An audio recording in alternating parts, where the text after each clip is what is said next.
Hi guys, ఎలా ఉన్నారు? బాగున్నారా? మీకు ఒకటి చెప్దామని, నేను 2 months 10 days duty, babies duty చేస్తున్నాను, twins.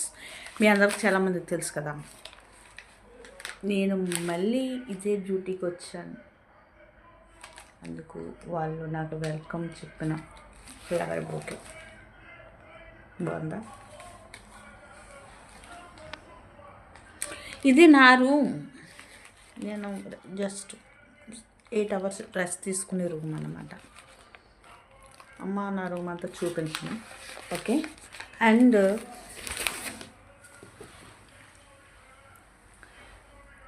Spray bottles, 3 spray bottles, same flavours వేరు, సేమ్ తీసుకొచ్చి ఇచ్చారు.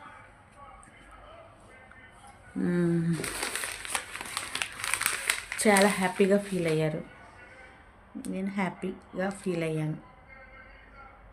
కానీ పిల్లల్ని చూసానే అబ్బా, ఎంత 2 days మిస్ అయ్యాను కదా. నాకు నిద్ర కూడా పట్టలేదు. హెల్త్ బాగోకపోయినా నాకు బాబు అంటే చాలా ఇష్టం అన్నమాట. వాడి గురించి నిద్ర కూడా పట్టలేదు సరిగ్గా. ఎందుకంటే అస్తమాటు నాకు వాయిస్ మెసేజ్లు పెట్టేవారు. ఆ పిల్లోడు ఏడుపు నాకు వినిపించేవారు. మళ్ళీ నన్ను వాయిస్ పెట్టమనివ్వరు. ఆ వాయిస్ నేను పెడితే వాడికి వినిపిస్తే నిద్ర అయ్యేవాడు అంట, పాలు తాగేవాడు అంట. మళ్ళీ నాకు మళ్ళీ వాయిస్ పెట్టేవారు. అందుకని ఇంకా అలా 2 days గడిచిపోయింది. ఇంకా నేను అందుకని మళ్ళీ డ్యూటీకి వచ్చేసాను.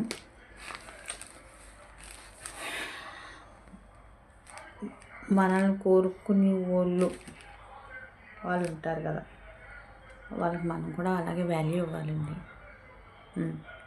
నేను ఇంకో నర్సుని పంపించాను. ఆ నర్సు అసలు వాళ్ళకి సాటిస్ఫైడ్ అవ్వలేదు. ఇంకా లక్ష్మీ నువ్వు ఎప్పుడు వస్తావు అని ఇంకా అస్తమాటు మెసేజ్లు. అదొకటి నర్సుని పంపించాను కదా, ఆ నర్సు కూడా సిస్టర్ గారు 1 minute నాకు మెసేజ్లు పెట్టి విసిగించేసింది. నేను అలాగే 5-6 hours ఓపికగా నేను సమాధానం ఇచ్చాను. ఇంకా నాకు వచ్చిందండి. నేను కొంచెం హెల్త్ ఇష్యూ వచ్చి నేను హాస్పిటల్కి చూపించుకుందామని వెళ్ళినప్పుడు ఇంకా అస్తమాటు ఫోన్ చేసి మెసేజ్ పెట్టి ఇబ్బంది పెడితే మీకు ఎలాగుంటుంది అంటారు? కామెంట్లో పెట్టండి. నాకైతే ఇంకా నేను ఓర్చుకోలేకపోయాను. సిస్టర్ గారు, నాకు హెల్త్ ఇష్యూ వచ్చి నేను వచ్చాను, మీరు అస్తమాటు ఫోన్ చేస్తే మెసేజ్లు పెడితే మీకు నేను ఇంకా వచ్చిన దానికి ఫలితం ఏముందండి? ఉండదు కదా, ఫలితం ఉంటుందా?